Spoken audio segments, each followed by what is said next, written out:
గౌరవనీయులైన ముఖ్యమంత్రి వర్యులు రేవంత్ రెడ్డి గారికి నమస్కారాలు సార్. నిన్న అసెంబ్లీలో బాగా చెప్పారు సార్. మీరు ఏమనంటే జీతాలు కూడా నేను అడుక్కొని చేబోదులు తీసుకొని ఇస్తున్నానని. అంత దుస్థితి ఎందుకు పట్టింది? కేసీఆర్ గారు తప్పు చేశారు కాదనట్ల. మరి ఆనాడు అసెంబ్లీ కట్టేటప్పుడు మీరు ఎందుకు అడ్డపడలేకపోయారు? కోర్టు కేసులు ఎందుకు వేయలేకపోయారు?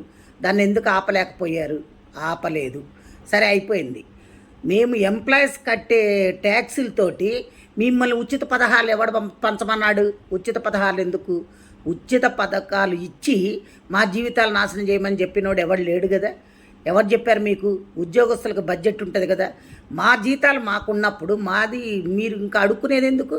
వేరే దానికి ఎందుకు ఉపయోగిస్తున్నారు? ఫ్రీ బస్సు ఎవరు పెట్టమన్నారు? ఎవడైనా ఈ రోజుల్లో మరీ కూటికి లేని పేదలు నిరుపేదలు ఉంటే ఆధార్ కార్డు చూపెడితే వాళ్ళకి ఇవ్వాలి. అంతేగాని ఒక కూలోడు బయటకు వస్తే 800 రూపాయలు, 1000 రూపాయలు మగవాళ్ళకి, ఆడవాళ్ళకి 800.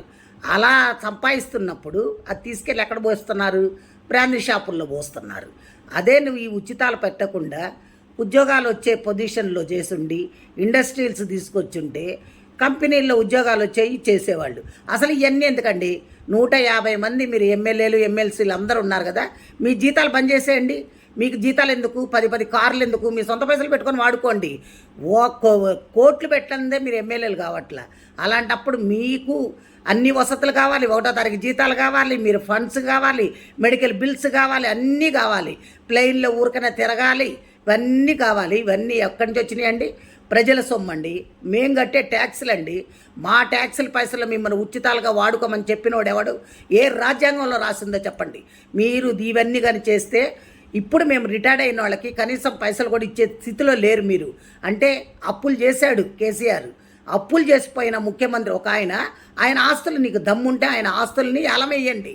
ఆయన ఆస్తుల్ని జప్తు చేసి అప్పులు కట్టించండి. ఇది ఒక చట్టం దాండి. స్టేట్ కానీ సెంట్రల్ కానీ మీ ఇష్టం వచ్చినట్టు వాడుకొని మాకు ఉచితాలు ఇస్తున్నాం, మీకు ఉచితాలు ఇస్తున్నాం అని చెప్తున్నారు. ఉచితాలు ఎవరికి ఇస్తున్నారు? ఉచితాల పేర్లతోటి మీ కార్యకర్తలకి దోసి పెట్టుకుంటున్నారు. అంతేగాని మీరు ఎవరికి ఏం చెయ్యట్లా, న్యాయం జరగట్లే అక్కడ.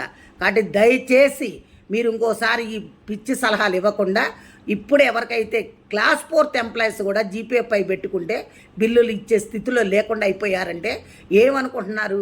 ముందు అర్జెంటుగా మా బిల్లులు మాకు పాస్ చేయండి.